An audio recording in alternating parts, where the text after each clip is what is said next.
Assalamualaikum warahmatullahi wabarakatuh. Bersama saya Michelle Xiao dengan NIM C1C025046. Di sini saya akan menjelaskan materi perpajakan yang ke-10, yaitu dasar perhitungan pajak, depresiasi, dan amortisasi. Pertama-tama yang terhormat sebagai dosen pengampu Bapak Dr. Wirmi Eka Putra SEMSI dan Bimas Dian Mesyarah. Baiklah, langsung saja materinya. Yang pertama ada dasar perhitungan pajak. Dasar perhitungan pajak merupakan landasan utama dalam menentukan besarnya pajak yang harus dibayarkan oleh wajib pajak. Dalam sistem perpajakan di Indonesia, khususnya pajak penghasilan, perhitungan pajak didasarkan pada penghasilan kena pajak yang diperoleh dalam satu periode tertentu, biasanya 1 tahun pajak.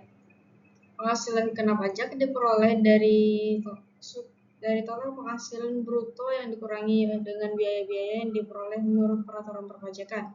Penghasilan bruto mencakup seluruh tambahan kemampuan ekonomis yang diterima atau diperoleh wajib pajak, baik yang berasal dari dalam negeri maupun luar negeri, yang dapat digunakan untuk konsumsi atau menambah kekayaan wajib pajak tersebut. Selanjutnya ada pengertian dan fungsi dari depresiasi. Depresiasi atau penyusutan adalah proses atau alokasi biaya perolehan aset tetap terwujud selama masa manfaatnya. Aset tetap seperti bangunan, mesin, kendaraan, dan peralatan akan mengalami penurunan nilai seiring dengan penggunaan, keausan, atau faktor lainnya. Dalam perpajakan, depresiasi tidak hanya mencerminkan penurunan nilai aset, tetapi juga berfungsi sebagai metode untuk mengalokasikan biaya secara sistematis. Depresiasi memiliki beberapa fungsi utama. Yang pertama, mengalokasikan biaya aset secara sistematis selama masa manfaatnya, mencerminkan nilai aset, mengurangi beban pajak, dan membantu perencanaan keuangan.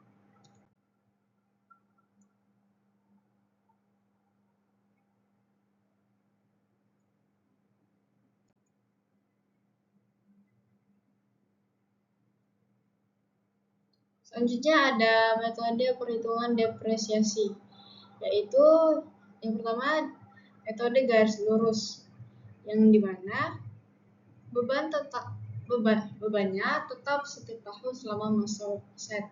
Yang kedua, metode saldo menurun, beban besar di awal dan semakin kecil pada tahun-tahun berikutnya.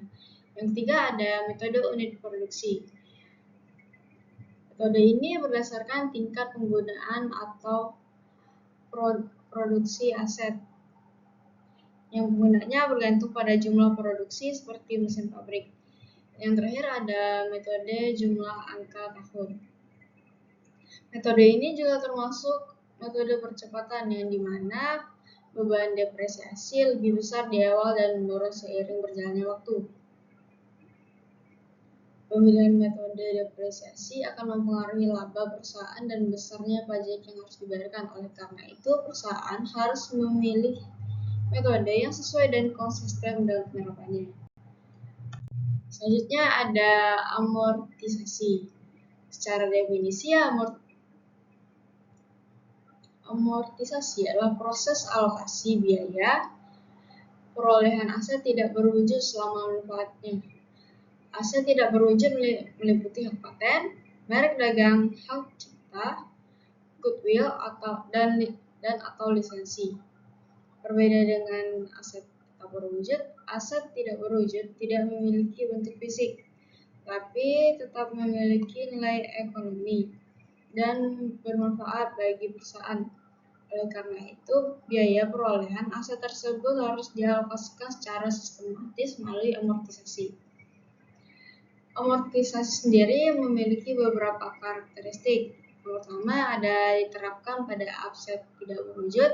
Yang kedua dilakukan selama masa manfaat aset. Yang ketiga diakui sebagai beban dalam laporan laba.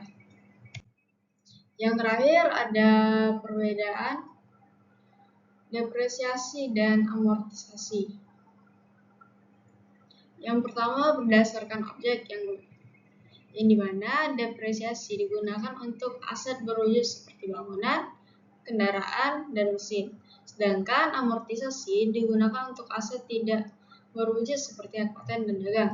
Yang kedua, metode. Depresiasi memiliki berbagai metode perhitungan seperti garis lurus, saldo menurun, dan unit produksi. Sementara itu, amortisasi umumnya menggunakan metode lurus. Yang ketiga, ada nilai residu. Dalam depresiasi, sering diperhitungkan nilai residu atau nilai sisa. Sedangkan dalam amortisasi biasanya tidak ada nilai residu. Yang keempat, ada penggunaan. Depresiasi berkaitan dengan aset yang mengalami penurunan nilai karena penggunaan fisik.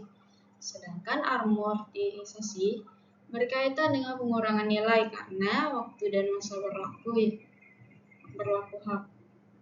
Meskipun berbeda, kedua konsep ini memiliki tujuan yang sama, yaitu untuk mengalokasikan biaya aset secara sistematis dan memberikan gambaran yang lebih akurat mengenai keuangan perusahaan.